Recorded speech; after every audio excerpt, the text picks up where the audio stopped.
Coaching offer type number one, the tried and true and tested private one-on-one coaching offer.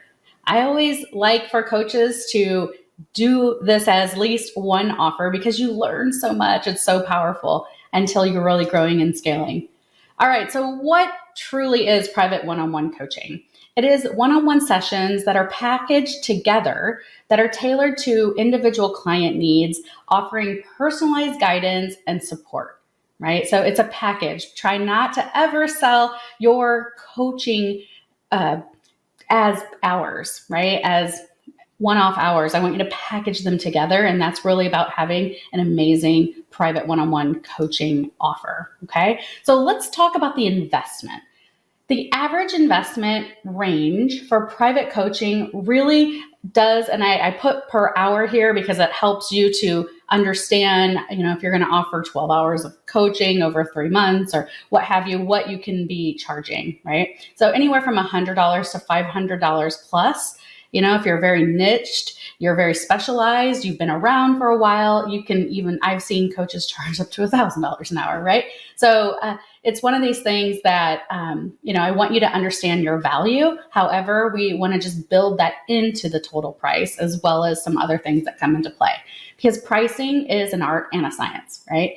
And at the end of the day, we're going to pick package pricing for our offers that just feel good for what we want to do right now. And you can always raise your prices, right? So, but on average, the packages range anywhere from $1,000 to $10,000 plus for extended engagements, right? And again, other things come into play: niche, experience, all kinds of things. But this is average, so it gives you that stake in the ground. And I know 1,000 to 10,000 is wide, so you want to be in that space that really just feels right to you. And that's the art piece of pricing your one-on-one coaching offer, okay, is what feels good right now, okay?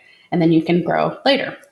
All right, some typical timeframes for private coaching. I've seen 30 days of private coaching or a month. I put 30 days and a month because I want you to think in terms of your coaching client profile. If there's somebody who wants to go fast, 30 days sounds faster for some reason, or just based on the language that's going to resonate with them.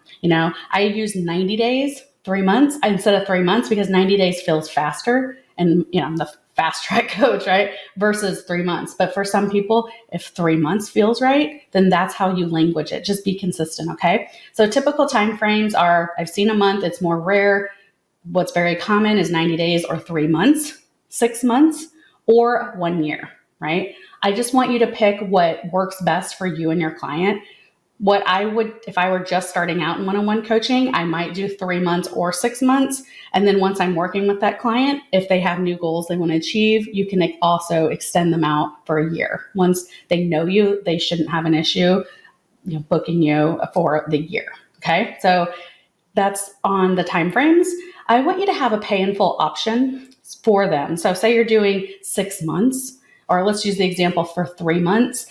You would have a 3 months. So normally if you want to charge $997 a month for 3 months, you might lead with the payment plan, but then offer, hey, for $2,500, if you pay in full, you'll get that about $400 discount, or you don't have to discount it per se. You can just offer an extended bonus, right? Like that's something I did is, hey, if you pay in full, I'm going to give you an audit for your coaching business, so you can kind of play around with that. And, it's important to have the recurring monthly investment as well. Okay. So you can either choose to lead with that, or you can choose to lead with the pay in full. It's up to you. Remember, think in terms of your coaching client profile. Okay. I want you to always end your pricing in the same number, no matter what. Pick if you're a 0 person, a 7, 9, 3, whatever. Some people love numerology, so they want everything to be 333 and 3,333. It's totally fine. Doesn't matter if your pricing strategy, but what does matter is just to be consistent. So find that number and always, even in your payment plans, end with the same number if you can. It's just one of these things that it's a system, right? It's a pricing system, and that's what I want for you. So it's up to you and what, but the most common are to end in a 0, a 7, or a 9. But however you want to do it works for you. All right, private coaching. So it's great for coaches who are empathetic, they're detail oriented. So as I'm saying this, I want you to be thinking, oh, this is me, or this isn't me. Because this is going to determine if this is going to be a fit for one of your offers. So private coaching, coaches tend to be empathetic, they're detail oriented, they thrive on building deep one-on-one relationships. So if you prefer to have one-on-one conversations rather than being a big group of people, you're probably a fantastic one-on-one coach. It's also great for allowing you to customize your approach to each of the client's unique needs and goals. Okay. So, however, you'll have your signature coaching method, which won't change, but your approach and how you achieve each one of those steps can be customized for the client. All right. And private coaching is great for new or newer coaches that are looking to generate revenue quickly, right? Because you can charge a little bit more of a premium because it's one-on-one and you're going to learn from every single client. That's what I did. I had 30 private clients a month and then I got to a point where you can almost predict what they're going to say, what's going to happen, which then makes it great and easy to do a course or to do a mastermind or to do a group session because you know how it's going to play out, right? Private coaching may not be a great fit for coaches who prefer group interactions. They enjoy leveraging scalable models over personalized attention, or those who find the intensity of one-on-one sessions draining over time.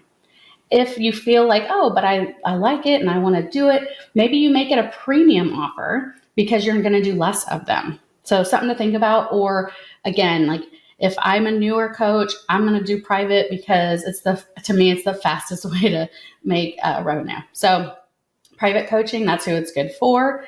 Some pro tips for coaches who want to have a private one-on-one coaching offer. So I want to share this because I have done a lot of one-on-one private coaching. Again, it's typically the fastest way to the most revenue to get to that 6 figures or that magical number you want. I want you to also be able to clearly define boundaries for session times, communication, and privacy. This is why we did the expectations list and what we expect of our clients ahead of time, because we've got to control those boundaries, because if not, you'll get exhausted. The third thing is I want you to bundle your sessions into these irresistible packages that solve big problems. So don't just sell by the hour, let's sell by package. We want to add more value by having you can have email and text support, or maybe Voxer, the app, or WhatsApp support in between your private sessions. And I tend to use Voxer and WhatsApp versus text. I used to use text quite a bit, but it's one of these things I can turn off on the weekends and just kind of like have my Voxer and WhatsApp. It's not all integrated into my normal life with my kids texting me and stuff like that. So, but you can do that and you can add value and charge for more for that because they feel like they're getting a coach on call. But again, you want to limit that, like we talked about in your expectations, to maybe up to 20 minutes a month or something like that. That's what I've done. And I've never had a client ever, come up to that boundary. They've been very respectful for it. I want you to also think about scheduling all your one-on-one sessions at the same time, same day during your onboarding session. So rather than, sending out an email at the beginning of the month for them to book their session, which is one way to do it, or just sending them a link each time to get it. It's better if it's like, oh, I always have Susie and she's every other Tuesday at 2. She knows it's on her, it becomes this like routine. So you can figure that out on your onboarding session. All right. Don't be afraid also to check in with your private clients outside of normal sessions as well. They love it. And a lot of coaches don't do it. And it's just going to give you, it's just going to make that experience better. Also, goal setting on the first session and tracking against that goal is key. So on your onboarding session or your first session is about creating what you're going to accomplish together. I want it to feel doable for you and doable for them. Okay. And not change the goal all along the way, right? If there is a goal change, that's cool, but like go back to it and agree to it and understand that, this is going to affect some timeline and stuff like that. So we want to make sure we're always on the same page with our goals. And then provide tasking and homework after each session to keep your clients on track to hit their goals. So one thing I've seen a lot of coaches do with great success, and I did this for a group program, is we would do a coaching session one week. The next week was about implementation. Then the next week was coaching. And then the next week was about implementation. So you can do something like that, or just provide weekly coaching and then a homework of something they can get done by next week and that kind of stuff. Okay. You can always tell them, hey, I'm going to give them basic homework and tasking to do.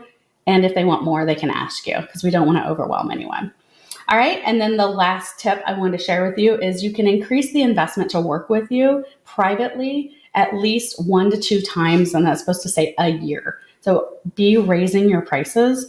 And that's why it's okay if you're starting at a price that, isn't ideally where you want to be at right away, but get some of those testimonials and results under your belt, and then you can keep raising it. One thing, I choose to not raise prices on my existing clients. So when I raise prices, I think it would be out of integrity to then, okay, well, you were paying this much and now you're paying this much. I lock in loyalty. However, it's totally fine if you don't do that. Plenty of coaches just do an across the board increase in price, and that's okay. All right. So whatever you want to do and what feels right for you, totally fine. All right. So does one-on-one coaching feel like the right fit for you? It's either no, which is no problem. There's going to be other options for you to choose from, or yes.